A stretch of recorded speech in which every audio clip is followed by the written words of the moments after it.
Ngunit habang tumatanda siya, dito niya na unti-unting nakikita ang madidilim na aninong nagkukubli sa lawa. Mga bagay na mapanganib at mga pangyayaring hindi niya inaasahang totoo. Nagsimula ang kanyang istorya noong nakausap niya ang matandang si Pilimon sa lugar nila. Noong kabataan nito, kilala yun sa kanilang lugar bilang isa sa pinakamahusay pagdating sa larangan ng pangingisda at panglalambat. May maunlad din itong pamumuhay, kaya naman marami ang nagulat nang magdesisyon itong tumigil na sa pamamalaot.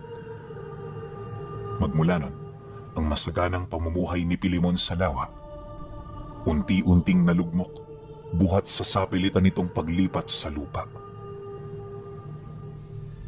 Walang nakakaalam sa dahilan ng matanda, hanggang sa nagkusa itong maghayag ng kanyang istorya noong nakainuman ito ng kanyang ama. Ayon sa matanda, maraming rason kung bakit lumipat ito ng pamumuhay. Una, may nakita umano siyang digmaan noon sa laot, at magmula noon, palagi na siyang nakakakita ng mga taong nakatayo sa lawa.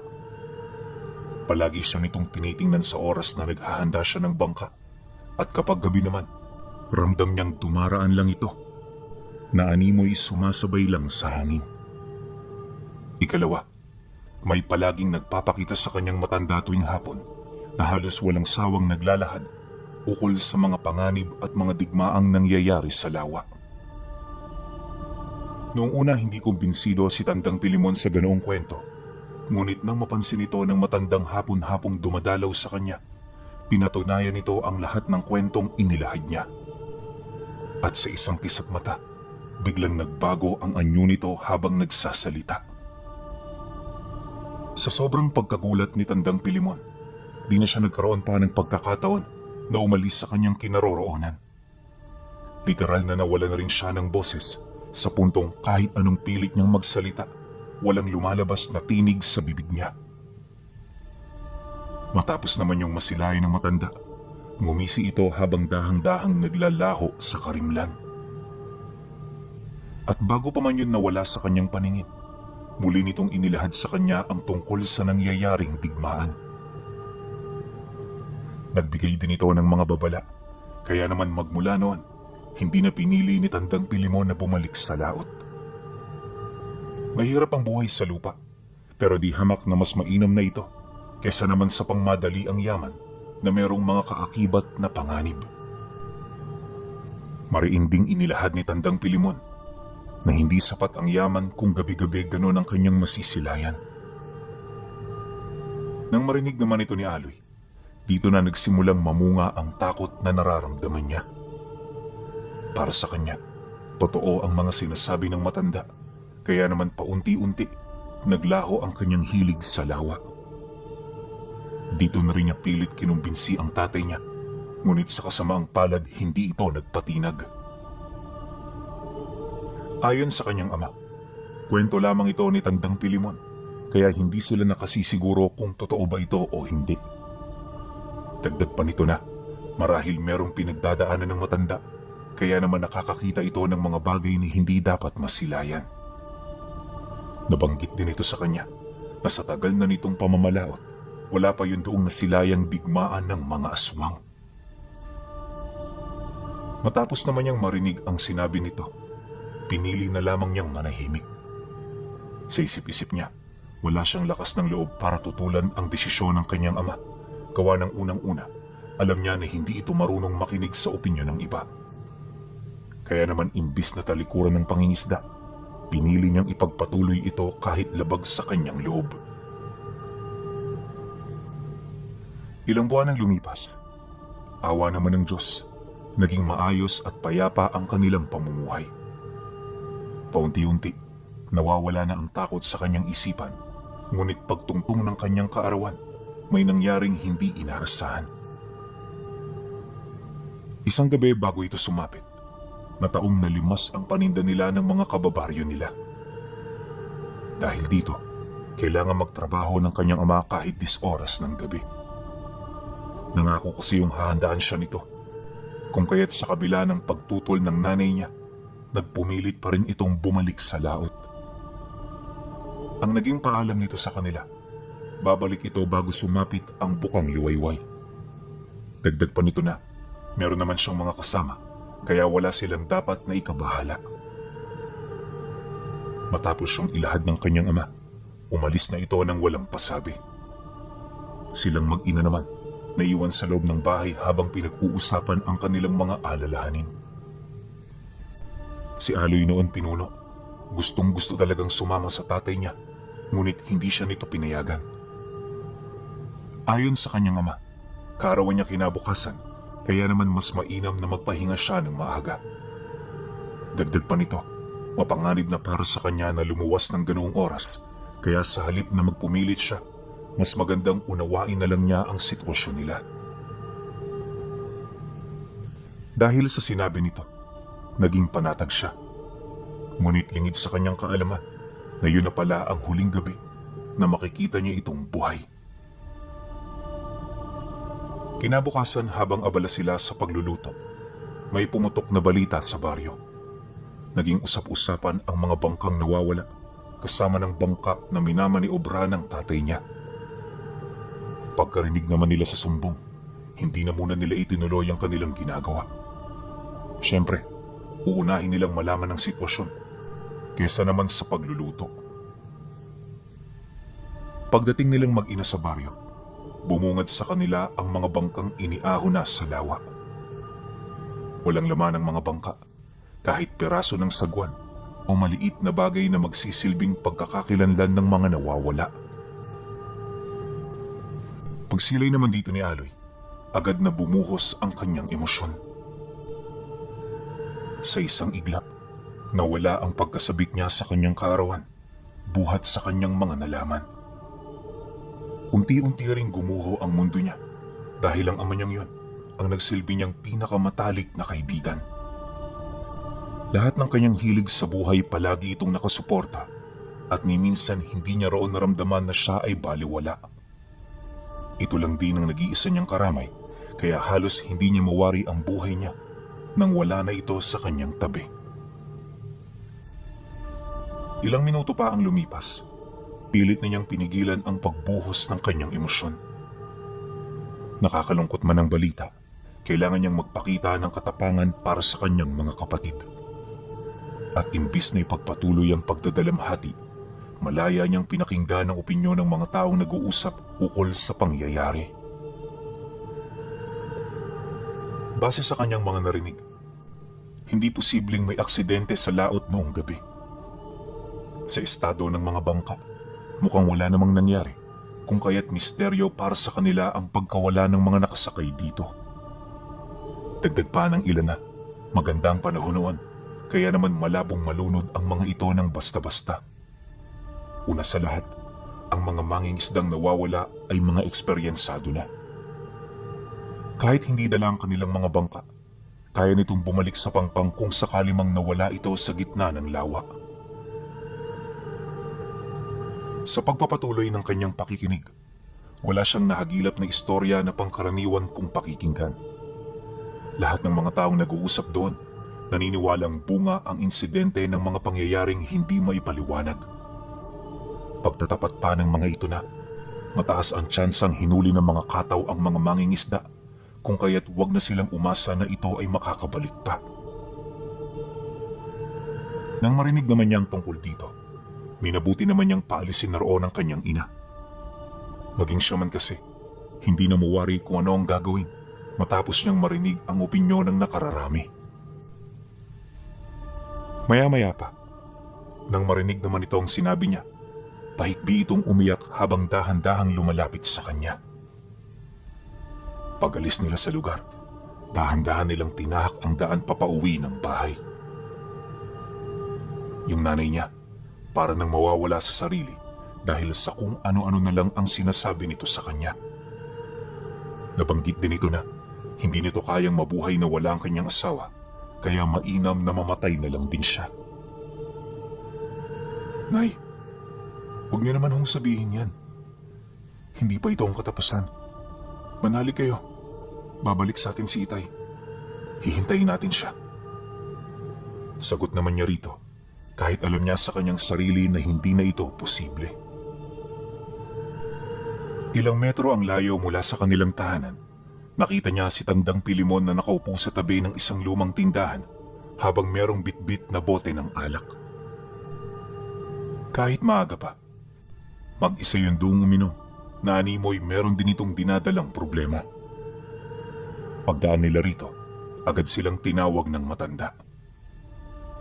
Nang marinig naman yun ni Aloy, dali-dali naman siya rong lumapit sa paniniwalang meron itong sadya sa kanya. Kaya naman nung magkaharap na sila, matyaga siyang naghintay sa mga bagay na sasabihin ito. Ngunit pagkaraan ng ilang minuto, sa halip na magsalita, nagpatuloy lang sa pag-iinom si Tandang Pilimon na para bang wala itong balak na magsalita. At dahil sa pangyayaring yon, dito na siya nagdesisyong unang kausapin ng matanda. Hindi ho maganda ang nangyayari ngayon, Lolo Pilimon. Kaya kung may pakay ho kayo, mas maganda hong sabihin nyo na. Marami pa po kasi akong gagawin eh. Bungad na wika niya rito habang nanlalambot. Oh, huwag kang magmadali, Aloy. May panahon para sa mga bagay-bagay. Alam ko ako ng pinagdadaanan mo at naiintindihan ko ito. Ngunit ang padalos-dalos na desisyon ay magpapalala lang ng lahat. Pakinggan mo ang mga sasabihin ko, sapagkat makakatulong ito sa iyo ng malaki.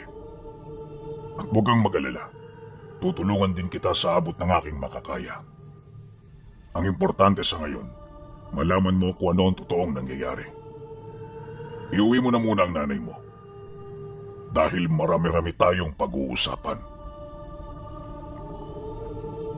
Nang marinig naman yun ni Aloy, di siya nagdalawang isip na sumunod. Pagka-uwi niya sa nanay niya, inabisuhan niya ang kanyang mga kapatid na bantayan nito. Matapos nun, nagmamadali siyang bumalik sa tindahan kung saan naroon ang matanda. Pagsilay naman ito sa kanya, dali-dali itong tumayo. Sabay silang tumungo sa bahay nito at nung makapasok na sila sa loob, binigyan siya nito ng mainit na kape. Marami rin yung inunang gawin bago ito magsalita na siya namang hinayaan lang niya. At pagkaraan ng 1.5 oras, umupo ito sa kanyang harapan, bitbit ang isang makapal na libro na lumang-luma na. Pagtitig nito sa kanyang mga mata, dahan-dahan itong binuksan ang bawat pahina, kasabay ng unti-unti nitong paglahad ng mga istorya. Ayon kay Tandang Pilimon, 200 taon na ang nakakaraan, magmula noong may namugarang isang makapangyarihang angka ng aswang sa lugar ng Pakil. Labis itong kinainggita ng ibang lahi, buhat sa mga abilidad nitong katangi-tangi. At sa kagustuhan ng iba na kunin ang abilidad na yon para sa sarili nilang interes, walang nagawa ang mga nilalang kundi ipagtanggol ang kanilang angkan. Gabi-gabi nagkakaroon ng digmaan sa gitna ng lawa kung saan maraming mga uri ng aswang ang namamatay. Maraming matatanda rin ang nakakita ng pangyayaring yun, ngunit sa paglipas ng panahon, unti-unti itong naililibing sa limot hanggang sa piling mga tao na lamang ang nakakasilay ng ganoong pangyayari. Dagdag pa nito na, dahil sa walang katapusang digmaan, nagdesisyon ng mga nilalang na ikubli ang kanilang pugad sa pusod ng kakahuyan. Malayo sa mga tao, lalo na sa kanilang mga kauri. Bagay na naging daan upang mawala sila sa mundo. At magmula noon, hindi na sila nahanap ng ibang mga lahi. Naging alamat na rin ang mga ito sa lahat ng aswang, kung saan kahit sa pangkasalukuyang panahon, marami pa ring lahi ang nag-aasam ng kapangyarihan mula sa angka ng mga ito. Tinatawag na mga subran ang lahing yon ng mga aswang. Isang katangi-tanging uri kung saan sila lang ang may kakayahang humawak ng mga mutya ng kanan. Kaisa rin nila ang elemento ng tubig, kaya hindi nagiging mahirap para sa kanila na gamitin ito sa pakikipagdigma. Ngunit ang mga subran ay merong iisang kahinaan. At ito ay walang iba, kundi ang kawalan nila ng abilidad na humawak ng malalakas na mutya. Gayunpaman, napakalakas pa rin ang angka nila kung ikukumpara sa mga pangkaraniwang aswang. Isipin ninyo, kung ano ang kayang gawin ng isang aswang na may tangang ngipin ng kalabaw. Pagtatapat pa ni Tandang Pilimon na ang mga nilalang na yon ay hindi likas na mabangis.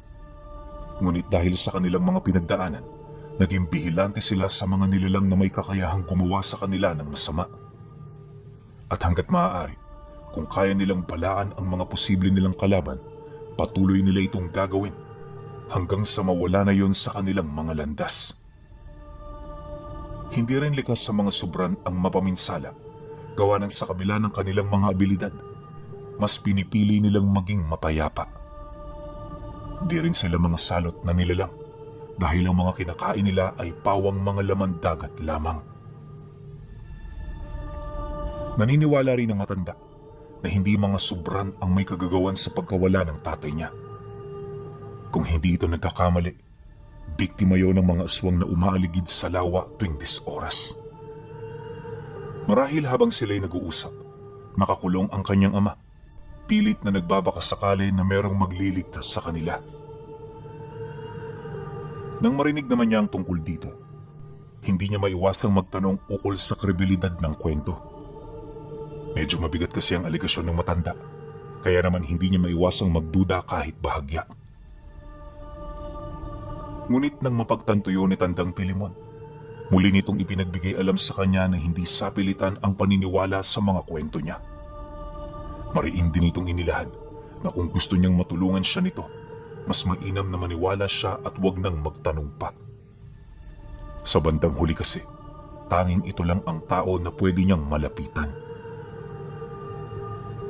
Magtiwala ka sa mga sinasabi ko, Aloy, sapagkat ang panahong ito ay seryoso at hindi kailangang idaan sa biro. Hangad ko na mabigyan ka ng pag-asa dahil ako mismo naniniwala na buhay pa ang iyong ama. Meron akong alam na baryo na nasa malapit. Lahat ng nakatira doon mga antingero. Baka meron silang nalalaman ukol sa mga pugad ng mga aswang na matatagpuan dito. Pagkasambit naman ito ng matanda, agad naman siyang sumang-ayon. Sa isip-isip niya, wala namang masama kung susubukan ang mga paniniwala nito. At sa paglipas ng mga araw, habang abala ang mga tao sa baryo sa paghahanap sa mga nawawala, sila naman ni Tandang Pilimon ay palihim na pinaghahandaan ang nalalapit nilang pag-alis. Lahat ng kailangan inipon nila hanggang sa dumating ang puntong nakahanda na ang lahat. Pagtungtong naman ng gabi ng huling araw, dito na sila palihim na umusad. Maliban sa kanyang ina, wala nang nakakaalam sa plano nila. Kinabukasan naman ng araw na yon, narating nila ang karatig lugar. At kagaya ng inaasahan, di hamak na mas malaki ito sa baryo na kanyang kinagisnan. Marami rin ang tao sa lugar, gawa ng nataong panahon noon ng pakikipaglaban. Sobrang dami noon ng mga nakikisaod, pero walang kahit ni isang tao ang naglakas loob na tulungan sila. Dahil sa pangyayari, minabuti nilang magpatuloy hanggang sa makarating sila sa pinakamalapit na nayon. Ayon kay Aloy, kokonti lang ang mga taong nakatira sa lugar na yon, pero taliwas sa baryong una nilang napuntahan na di hamak na mas madaling lapitan ang mga tao roon. Masiyahin din ng mga ito at hindi ito naiilang sa mga taong una pa lang nilang nakita. Nang mapansin naman ito ni Tandang Pilimon, ora mismo nakipagkaibigan sila kung saan dito nila nakilala ang lalaking itago na lang natin sa pangalang Pedro. Kagaya ng mga taong naninirahan sa nayon, masayahin din ito kahit simple lang ang pamumuhay. Hindi rin ito kinakahiya ang estado nila at bilang pagpapakita sa mainit nitong pagtanggap, masaya sila nitong inanyayahang manuluyan sa kanilang tahanan. Nagtagal sila roon ng isang buong araw, kaya naman maraming napag-usapan ng matanda at itong si Pedro. Dito na rin nila noon nalaman na malapit na sila sa baryo ng mga antingerong tinutukoy ng matanda. Gayunpaman, kailangan nilang maging mapagmatsyag dahil sa labas ng baryo, napakaraming panganib ang umaaligid. Mariin din itong inilahad na talamak doon ang nangyayaring patayan, kaya naman halos punong-puno na ng salot ang buong lugar. Naku, Mag-iingat kayo sa mga antingero doon, ha? Sapagkat hindi lahat kaibigan. Marami sa kanila ang nagbabalat kayo. At sa paglipas ng panahon, nalaso ng kapangyarihan ng kadiliman. Hindi yun ang pinakamagandang lugar na pwede niyong puntahan. Ngunit kung mahalaga ang pakay ninyo, wala ako sa poder para pigilan kayo. Nang marinig nila ang sinabi ni Pedro, hindi niya maiwasang mangamba. Alam niya sa kanyang sarili na nagsasabi ito ng totoo, kaya kahit hindi pa sila nakakalabas ng nayon, abot langit na ang pag-iisip niya ng kung ano-ano. Gayunpaman, sa kabila ng mga alalahanin, pinili pa rin niyang sumunod sa nais mangyari ni Tandang Pilimon. Masyado na kasing malayo para umatras pa. At kung magtatagal pa sila, posibleng hindi na rin niya makita ang kanyang ama. At dahil sa rasong yun, kung kaya't kahit alam niyang mabagal ang kanilang pag-usad, hindi pa rin mawala-wala ang pag-asa sa isip niya. Bagaman masyado na yung malabo, patuloy pa rin itong namumutawi sa pag-asang may tsansa pa para sa kanyang ama. Pagsapit ng sumunod na gabi, abot tanaw na nila ang baryong tinutukoy ni Pedro. Milya-milya pa ang layo nito pero hindi nila maipagkakaila ang matinding salot na pumapalibot dito. Kakaiba rin ang simoy ng hangin sa lugar, lalong-lalo na ang presensyang namumutawi sa kalagitnaan ng gabi. Nang mapansin naman nila ang ganoong pangyayari, naging maingat sila sa pagpasok. Ito rin ang kauna-unahang pagkakataon kung saan nakaramdam ng matinding kilabot si Tandang Pilimon. Kaya naman imbis na magpatuloy sa pag-usad, nagdesisyon ito na magpalipas ng gabi sa kakahuyan.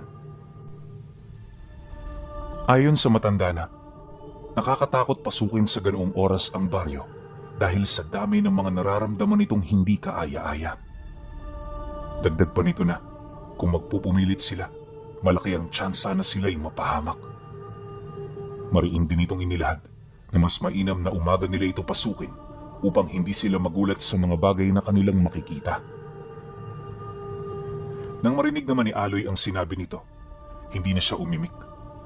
Sa isip-isip niya, kung yon ang paniniwala ng matanda, wala siyang karapatan na tumutol ni magreklamo. Dahil dito, payapa siyang nakapagpahinga noong gabi. Yon ang pinakamagandang tulog na naranasan niya magmula noong umalis sila sa lugar nila. Pagsapit ng umaga, dali-dali naman silang umusad patungo sa baryo. At kagaya ng mga lugar na kanilang napuntahan, ordinaryo lang din ang mga nangyayari rito. Normal na makasalubong sila ng mga magsasaka, mga grupong patungo sa lawa, at mga taong pupunta sa bukid para maghanap buhay. Ang kaso lang, habang pinagmamasdan niya ang mga taong yon, di niya may pagkakaila na parang wala itong balak na pansinin sila. Nakakunot din ang mga noon ito. Animoy na aalibadbaran niyo na sila'y tingnan. Dahil sa ganoong pangyayari, ilang na siyang pumasok ng baryo. Pakiramdam niya kasi, lahat ng tao roon pinagtitinginan sila. Hindi man pangkaraniwan ang ganoong sitwasyon, ipinagpatuloy niya ang pagsunod sa matanda hanggang sa makakita na sila ng maliit na tindahan kung saan may nagtitindang lalaki na halos kaedad lang ni Pilimon. Unang silay pa lang nila rito, alam nila na isa yon sa mga mabubuting tao na tinutukoy ni Pedro. Bagay na naging daan upang lapitan nila ito ng walang pag-aalangan. Pagsilay naman sa kanila ng lalaking yon, hindi ito nagdalawang isip na lumabas ng tindahan. At kagaya nila, umupo rin ito sa labas upang harapin at kausapin silang dalawa. Bago sa akin ang mga mukha nyo rito Batid ko na meron kayong pakay. Pero kung ako sa inyo, hindi kayo dapat dito maghanap. Marami kayo rito makakaaway kapag nagkataon. Bungad na wika nito sa kanila. Nang marinig naman yun ni Tandang Pilimon, agad nitong ipinakita ang dala-dala nitong libro, kasabay ng pagsagot nito rito ng, hinahanap ko ang ama ng batang ito. Biktima siya ng nangyaring pagdukot sa laot noong mga nagdaang linggo. At umaasa kami na meron kaming malalamang detalye ukol sa kanya kapag pumunta kami sa lugar na ito. Pasensya na, Pero hindi kami aalis ng basta-basta hanggat wala kaming nakukuhang detalye buhat sa pagkawala niya. Pagkasambit naman ito ni Tandang Pilimon, dito na napatahimik ang kausap nito. Wala man yung sinasabi, kapansin-pansin ang kakaiba nitong akto. Matapos kasi nitong marinig ang kanilang sagot, medyo naging aligagana ito at hindi na gaanong makausap ng maayos. Ang mas malala pa, panay na ang pagsilay nito sa mga taong napapadaan. Hindi nagtagal, laking gulat na lamang nila nang may mapansin na silang grupo ng mga kalalakihan na dahan-dahang lumalapit sa tindahan. At nang masipat ito ng matandang kausap nila, dito na ito sumagot ukol sa kasalukuyang nangyayari. Harap-harapan itong inamin, nakaisa ang baryo nila sa mga nilalang na ipinagtatanong nila. Nabanggit din ng matanda na hindi nila papahintulutan ng kahit na sino na lumapastangan sa kanilang mga kadugo at kalahi. Pagkarinig naman nila sa sinabi nito, bigla na lamang bumagsak si Tandang Pilimon matapos itong hatawin sa ulo ng malaking tipak ng kahoy. Kitang-kita niya ang pagtulo ng dugo sa ilong nito habang pilit yung pinapabango ng mga kalalakihang kanina pa palang nakatayo sa kanilang likuran. Dahil sa pangyayari, agad naman siyang nagpumiglas, subalit buhat sa dami ng mga taong nasa paligid, kalaunay nahuli rin siya ng mga ito. Taliwas sa matanda, di siya nito pinalo ng kahoy sa ulo at imbis na alisan ng malay, piniringan lang nito ang kanyang mga mata. Rinig na rinig niya ang usapan ng mga nandukot sa kanila, ang rason kung bakit hindi siya nito pinalo. Ayon sa mga ito, wala nang paglalagyan sa kanilang sasakyan kung alisan pa nila ng ulirat ang kasama ni Tandang Pilimon. Dagdag pa ng mga ito na mas mainam na palakarin na lamang ito para naman kahit papaano hindi na mahirapan ang mga alaga nilang hayop. Pagkatapos mag-usap ng grupo, agad silang umalis. Napakalayo ng nilakbay nila, animoy wala na itong katapusan. Di rin sila nagkaroon ng pahinga, kaya naman yung paa ni Aloy halos mapuno na ng sugat. Minsan nga, dala ng matinding pagod, nakakaladkad na siya ng mga hayop na humihila sa kanya. At habang tumatagal, paunti-unti, di niya na gaanong napapansin ang hapdi at sakit na patuloy niyang nararamdaman. Isa yun sa pinakamahirap na sitwasyong kanyang pinagdaanan, kung saan hindi na rin niya inakala na makakaligtas pa sila. Makalipas pa ang kalahating oras, narating na nila ang lugar na nais puntahan ng grupo. Pagbaba nito sa mga hayop na kanilang sinakyan, agad naman itong inialis ang piring sa kanyang mata. Kasalukuyan na siya noong nakabulagtas sa lupa, kaya naman kahit may ulirat, tila bang wala na siyang pakialam sa paligid niya. Masyado siyang abala noon sa paghahabol hininga upang mapanatili ang buhay sa kanyang katawan.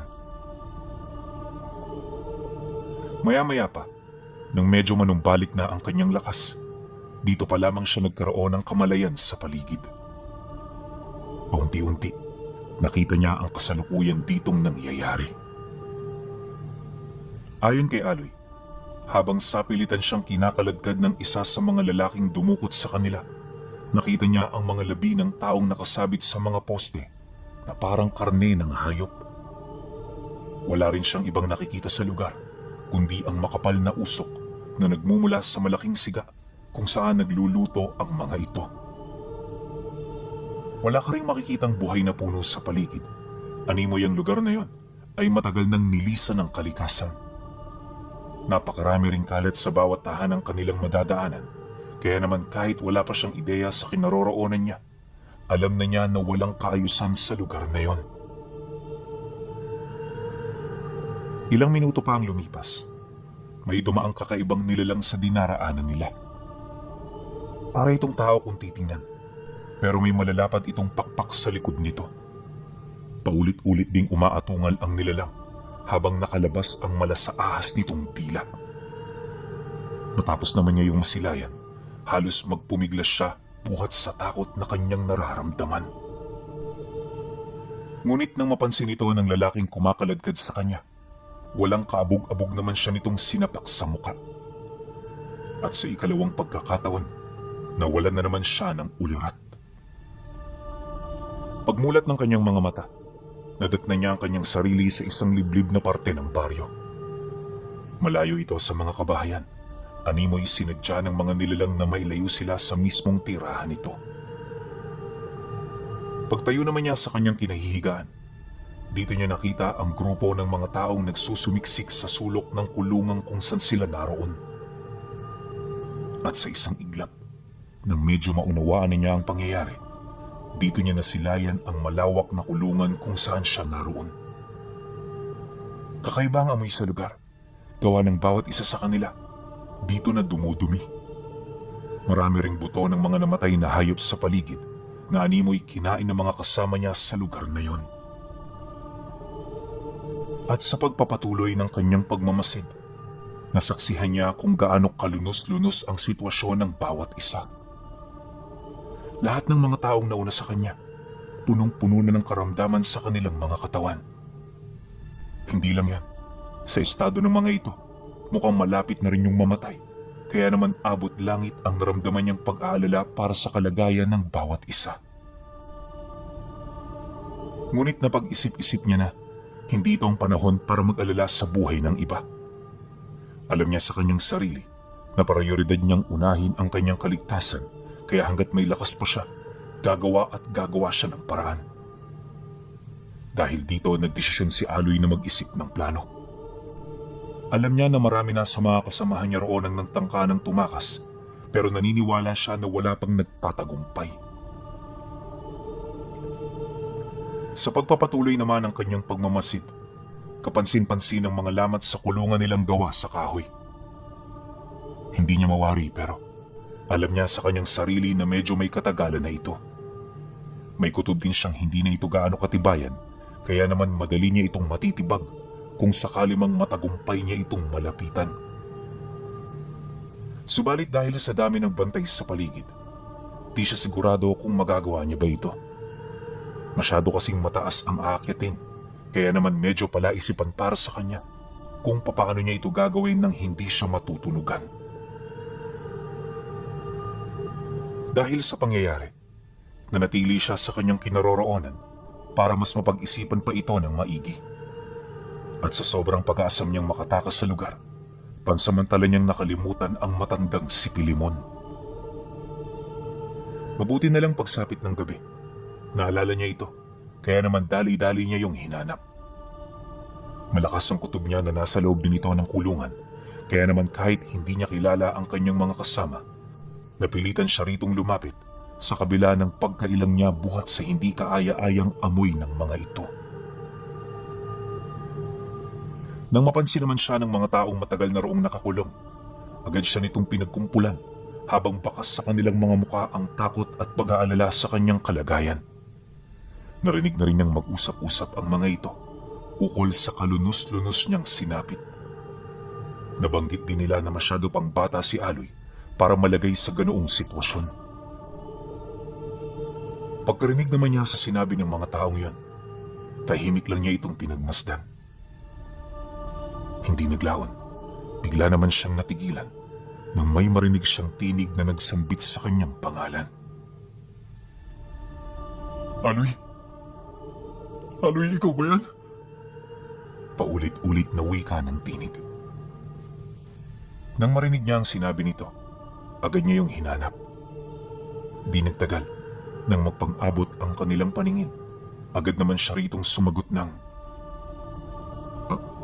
Ako ho ito. Bakit ho? Sino ba kayo?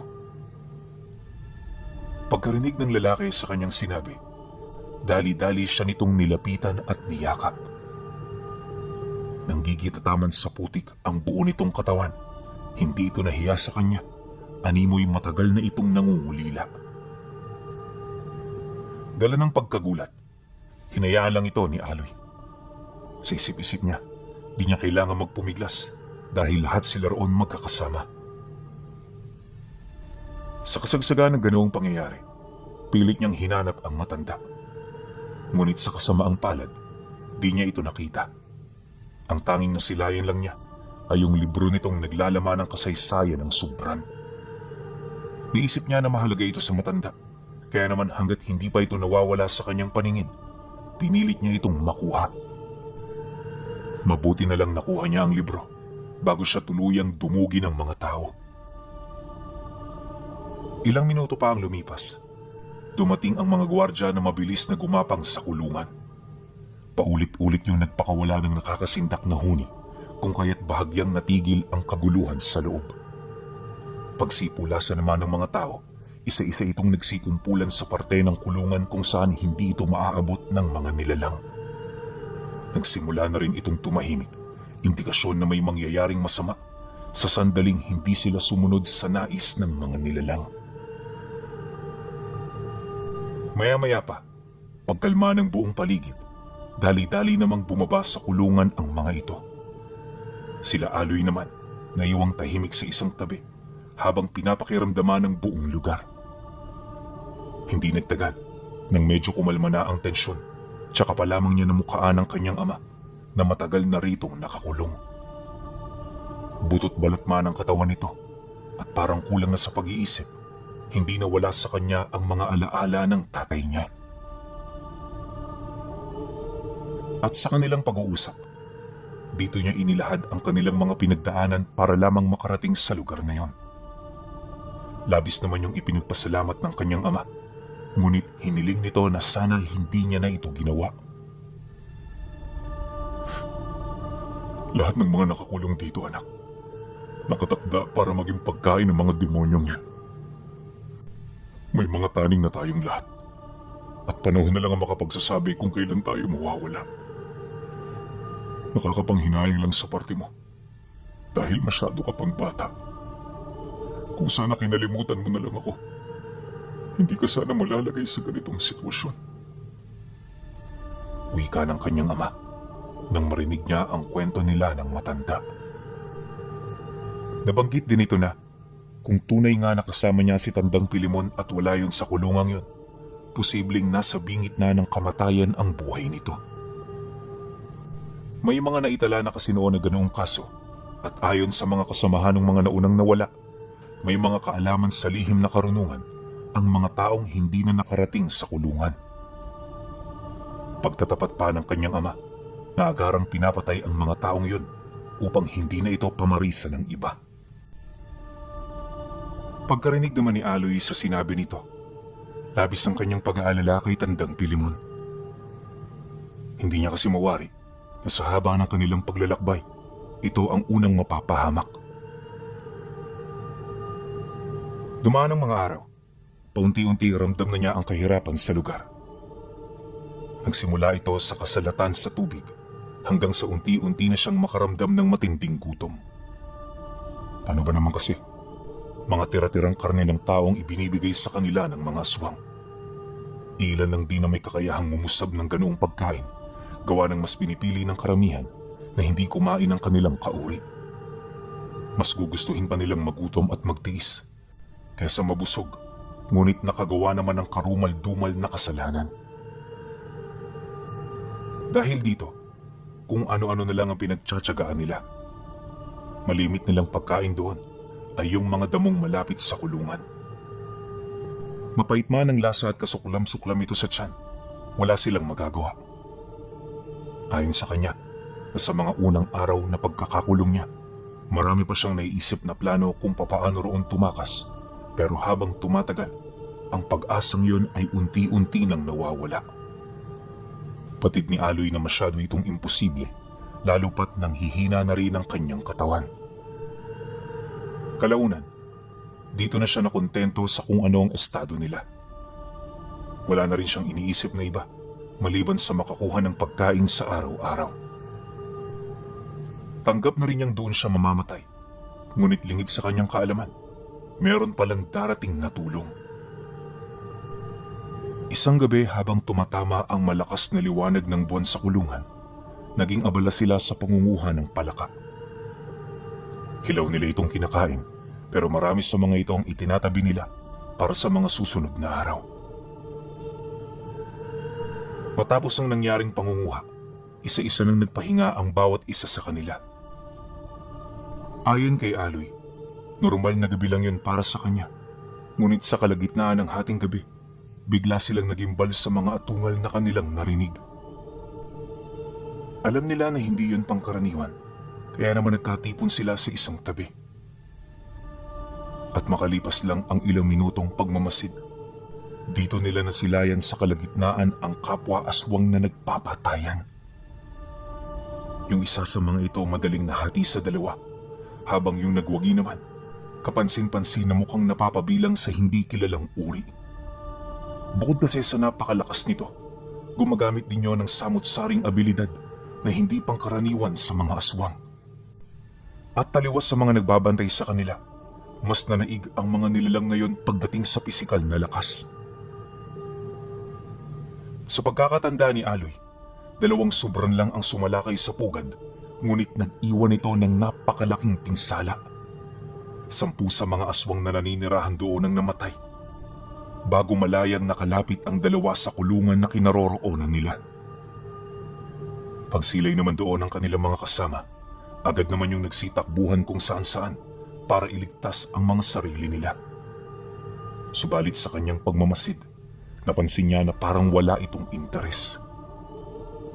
Bukod sa nakatayo lang ito sa harapan ng kulungan, tahimik lang sila nitong pinagmamasdan. Dala ng kuryosidad, itinaas niya ang libro na nakuha niya kay Tandang Pilimon.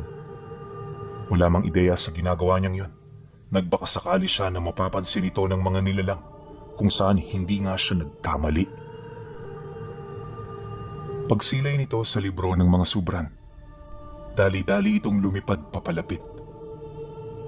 At nangakmang dadagiti na siya ng mga ito, nakiusap siya na kung pwede isama nito ang kanyang ama. Nang marinig naman yun ng nilalang, hindi ito nagdalawang isip na sumunod. Pag-angat nilang 2 sa lupa, biglang may nabuong lagusan sa ibabaw nila na dali-dali naman itong dinaanan. At sa isang kisap mata, nakarating sila sa isang lugar na hindi niya mawari kung saan. Basta kahalintulad ito ng baryo nila. Merong komunidad, mga taong naghahanap buhay at kung ano-ano pa. Maganda rin ang paligid, ngunit ang nakapagtataka lang, mukhang hindi pa gaanong maunlad ang bawat kabahayan. Napakaluma kasi ng disenyo nito, tapos parang nalipasan na ito ng panahon. Gayunpaman napakatahimik ng lugar. Ramdam mo rin ang kapayapaan na animoy hindi mga aswang ang naninirahan. Paglapag naman ng 2, may hinugot lang itong buhok sa mga ulo nila at sa isang iglap, nagbago ang kanilang mga anyo. Bago pa man masilayan ni Aloy ang totoong wangis ng mga ito, napansin niya na halos kaitsura niya na ang 2. Masiyahin din ang mga ito, gawa ng pagpang-abot pa lang ng kanilang paningin, nakangiti na yung kaagad sa kanya.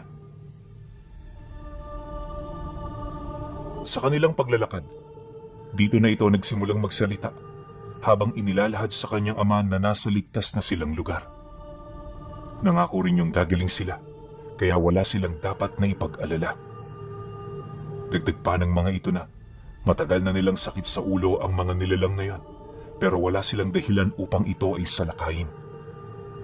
Subalit, nang matunugan nila ang presensya ng libro sa pugad, dito na sila walang pagdadalawang isip na sumalakay.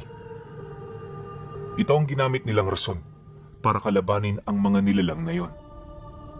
Nabanggit din ito na sa kanilang ginawang pagsalakay, hindi malabong muli na namang sumiklab ang kaguluhan. Nang marinig naman yun ni Aloy, di siya kaagad nakasagot.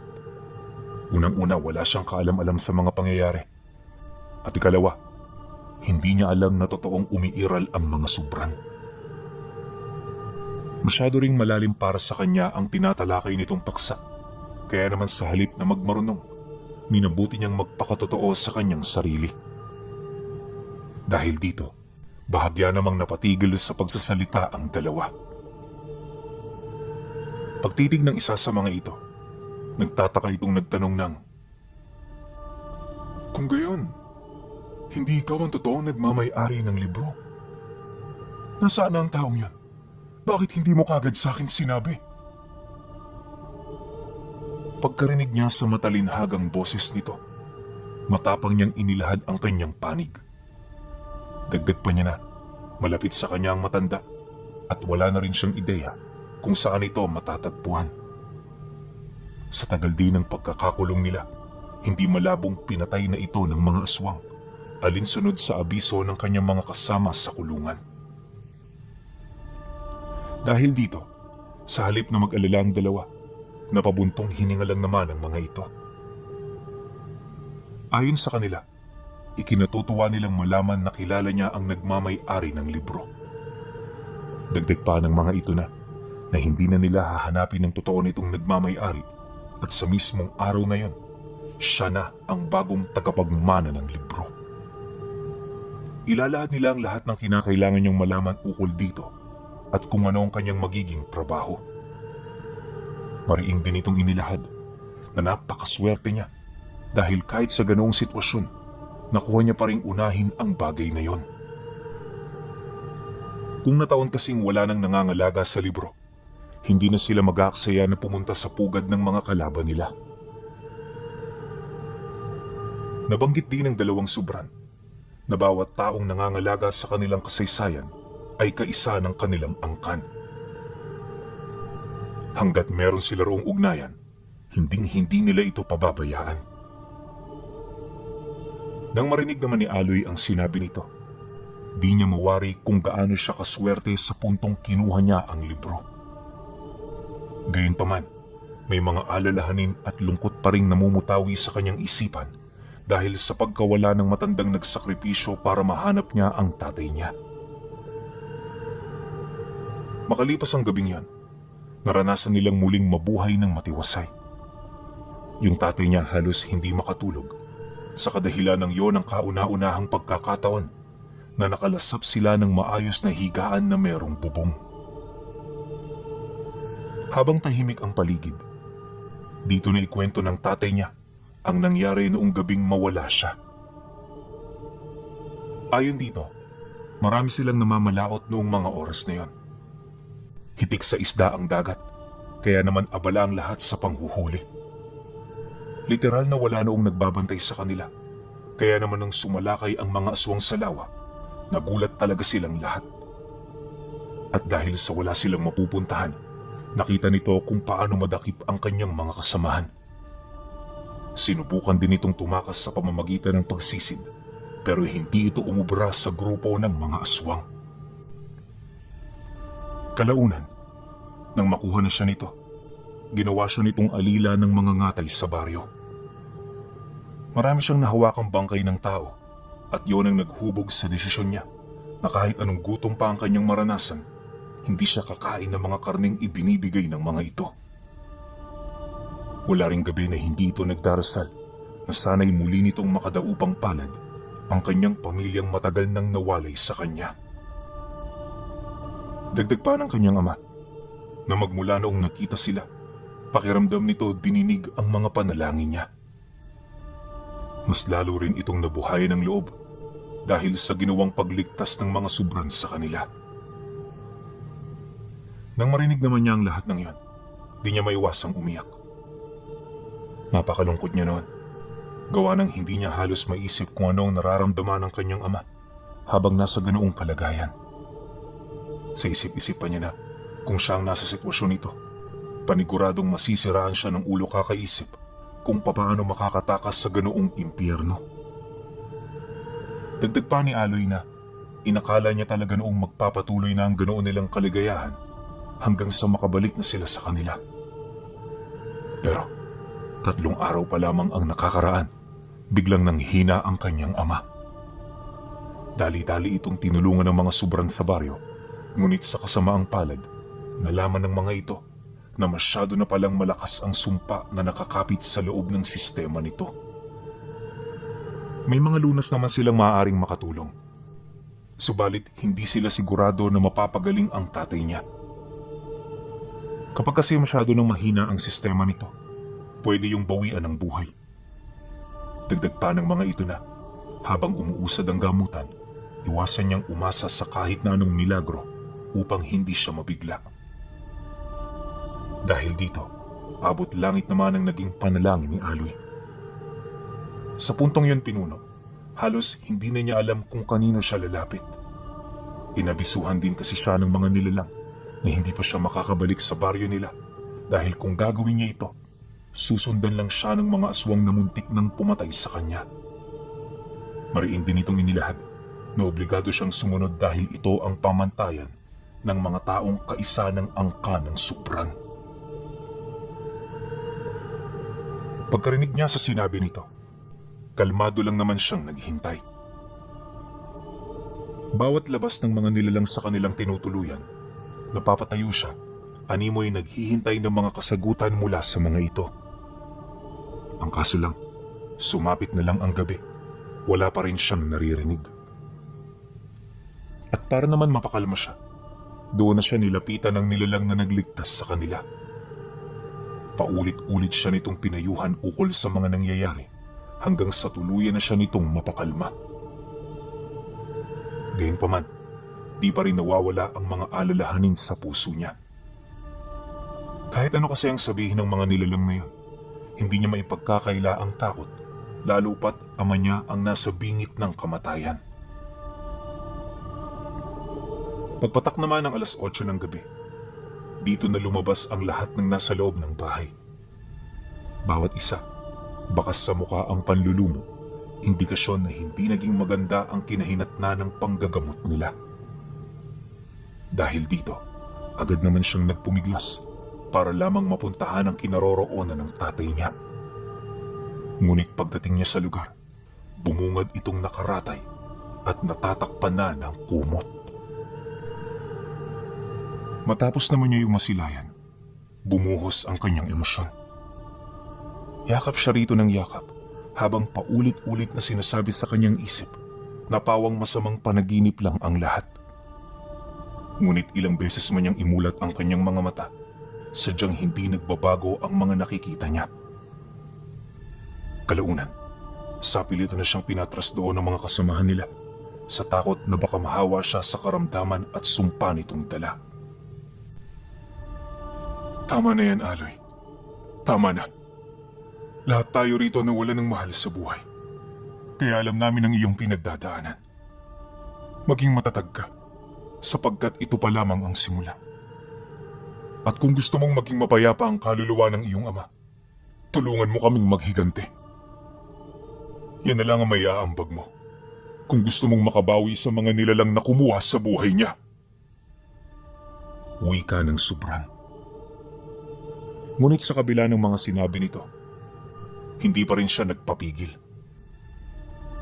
5 araw siyang nagdalamhati buhat sa pagkawala ng tatay niya bago na numbalik sa normal ang kanyang kaisipan.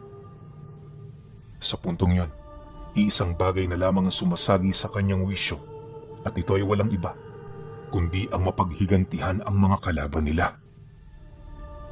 Di man niya alam kung saan magsisimula. Desidido siyang matuto kung papaano pagpapatayin ng mga ito.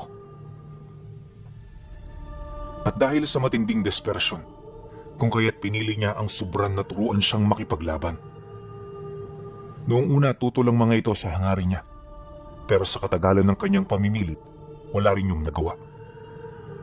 At kagaya ng inaasahan, ang nagligtas sa kanya ang nagsilbi niyang maestro. Halos 10 buwan siya nitong tinuruan at sa loob ng mga panahong yon, wala siyang kaide-ideya ukol sa mga nangyayari sa labas ng pugad. Ang hindi alam noon ni Aloy, kasalukuyan na palang nakikipagdigma ang mga Supran sa halos 7 lahi ng mga aswang. Hindi sa lahat ng oras tagumpay ang mga ito. Dahil habang tumatagal, natututunan na ng mga nilalang na yon na mapangibabawan at makontra ang mga tanga nitong mutya. Sa sandaling ganoon ang nangyari, madali itong makakapaslang ng kanilang mga kasamahan. Ang mga Supran kasi na napatayan ng mutya, hindi magtatagal sa harap ng kanilang mga kalaban. Subalit kahit ganoon ang sitwasyon, bilang pa lamang sa mga daliri ang mga kauri nilang namamatay. Mas mataas pa rin ang bilang ng kanilang mga tagumpay, kaya naman hindi sila gaanong nababahala. Pagkatapos ng kanyang pagsasanay, nakalikha ang mga subran ng isang taong dumadaloy ang mga mutya sa katawan. Ayon kay Aloy, bago magtapos ang pagsasanay, pinainom siya ng kanyang maestro ng kakaibang dagta na sinasabing naglalaman umano ng daang-daang abilidad ng mga mutya. At sa pamamagitan nito, hindi na siya matatalo ng kahit na anong nilalang na nasa panig ng kaliwa. Magiging kapantay na rin siya ng dibino kung lakas at karunungan ang magiging usapan. Pero kung hanay ang kabanalan, malayong malayo pa rin siya sa mga ganoong uri ng tao. Dibino pa rin ang namumukod tangi sa lahat. Mariinding inilahad ng kanyang maestro na ginawa siya nito hindi para maging mandirigma ng lahi, bagkus ay para mabigyan niya ng hustisya ang pagkamatay ng tatay niya. Labis na naunawaan ng nilalang ang kanyang estado, kaya naman nagsakripisyo ito upang maisakatuparan ang kanyang pangarap.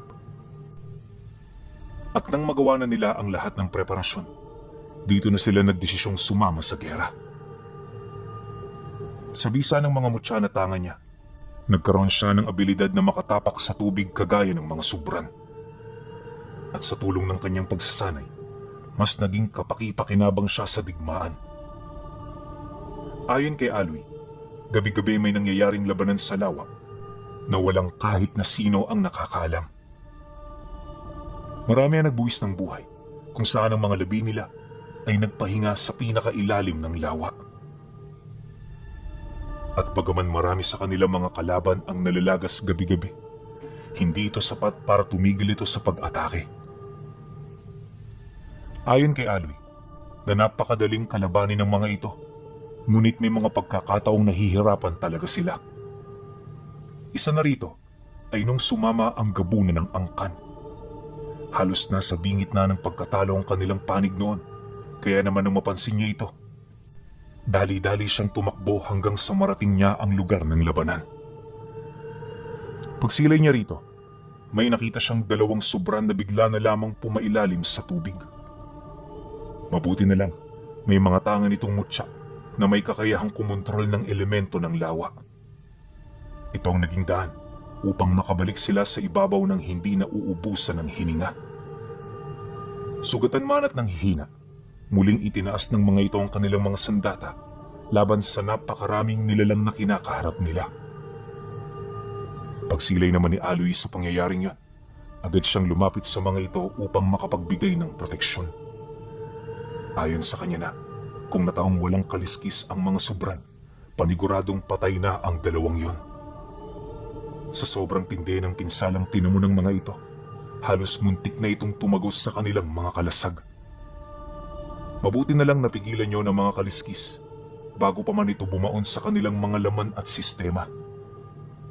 Dahil dito, di pa rin gaanong nabawasan ang lakas nila, ngunit sa estado ng bilang ng kanilang mga kalaban, alam ni Aloy na nasa mapanganib itong sitwasyon. Matapos naman niya itong masilayan, kinausap niya sa isipan ng dalawa para makoordina ang mga ito sa planong naiisip niya. Nang mapagtanto naman ng mga itong ibig niyang iparating, hindi ito nagdalawang isip na sumang-ayon. At sa isang iglap, dali-dali nitong sinunod ang plano.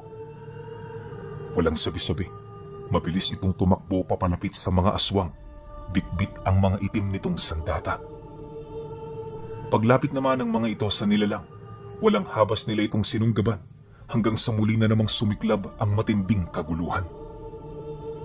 Kasabay ng pagsibagsakan ng mga aswang sa lawa, ay ang mabilis namang pag-ihip ni Aloy ng usal, dahilan para magkaroon ng buhawi sa ilalim kung saan naroon ang mga nilalang. Matapos niya yung gawin, gamit ang abilidad ng mutya ng sinukuan, inimpluwensyahan niya ang isipan ng mga aswang hanggang sa tuluyan niya na itong makontrol. At alinsunod sa plano, inihulog niya ito mula sa karimla ng buhawi na kanyang nilikha. Sa isang kisap mata, binalot ng katahimikan ang paligid. Nang masipat naman ng iba pang mga aswang ang ginawa niya, hindi na ito nagdalawang isip na bumalik sa pugad nila. Ganon din ang ginawa ng mga gabunan, indikasyon na masyado ng tagilid para sa kanila ang sitwasyon. Matapos ang mga pangyayari, dito na rin bumalik ang mga subran sa kanilang pugad. Ilang araw ding natahimik ang lawa pagkatapos ng pangyayari, kaya naman nagkaroon sila ng pagkakataon para makapaghanda. Alam ni Aloy na hindi pa rito magtatapos ang lahat, kung kaya't nagpasya siyang ilahad sa mga nakatatanda ang naiisip niyang plano. Balak niya pasukin ang pugad nito habang abala ang mga nilalang upang mapaslang ang iilan sa mga individual na malaki ang bilang sa angkan. Nais niyang mawala muna ang mga ito dahil sigurado siya na maaalarma ang lahat pagkatapos niya itong maisakatuparan. Pagkatapos nun, susunugin niya ang pugad at lahat ng mga kabataang maaabutan niya roon, walang awa niyang papaslangin.